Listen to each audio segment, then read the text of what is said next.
Hi everyone, my name is Mr. Costanzo and I teach 8th grade writing at College View Middle School.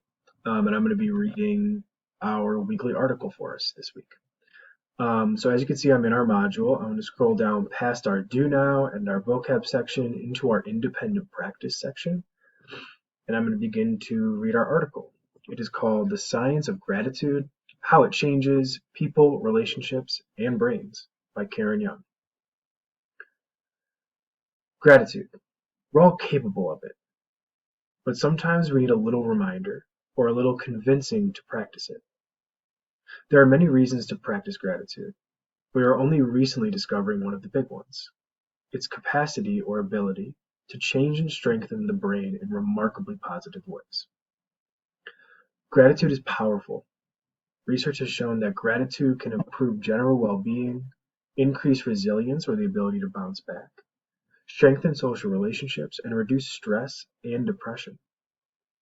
The more grateful people are, the greater their overall well-being and life satisfaction. They'll also have stronger immune systems, lower blood pressure, and better sleep. They'll be more alert and more generous, compassionate, and happier.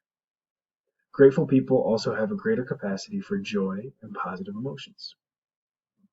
So at this point, why don't you take a second to pause the video and just quickly answer question 1.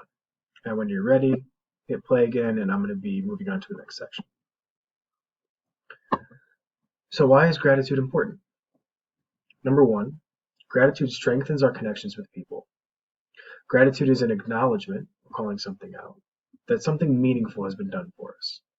It's an open-hearted, deliberate, or on purpose recognition of the generosity of the giver. Of course, we can also be grateful for broader things that haven't necessarily been given to us by someone, such as our health, a safe place to sleep, or friendships. As with material things, though, showing gratitude for the less tangible things in our lives stops us from being seen as entitled or a freeloader, neither of which generally add shine to social relationships. Number 2, gratitude lets people know we aren't the type to take things for granted. There are 2 types of people: those who wave thanks to people who let them in traffic, and those who don't. Each invite their own response from the world. Gratitude shows that we're good to be in a relationship with, and that we appreciate certain things without expecting them. Number 3, gratitude reinforces generous behavior. Gratitude reinforces generosity from the giver and from the receiver. When there is an open display of gratitude in our relationships, both people are more likely to repeat the giving and the open-hearted receiving. The effect of this is not only from person to person, but it can ripple into the world. Number 4, gratitude squeezes out negative feelings. It's impossible to feel grateful and negative at the same time. The more space gratitude is allowed to take up, the more it will expand itself and make way for positive emotions. Connection, happiness, appreciation, joy. More good feelings means less room for the toxic or bad ones.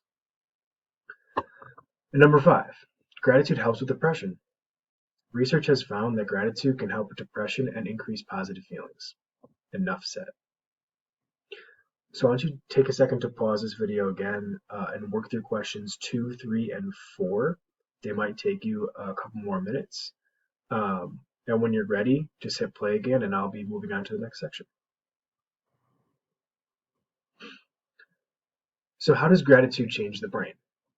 When the brain experiences gratitude, the parts of the brain that are activated or used include the ventral and dorsal prefrontal cortex. These areas are involved in feelings of reward, morality, interpersonal bonding, and positive social interactions, and the ability to understand what other people are thinking or feeling.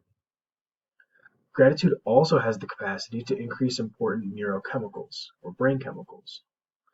When thinking shifts from negative to positive, there is a surging of feel-good chemicals such as dopamine, serotonin, and oxytocin.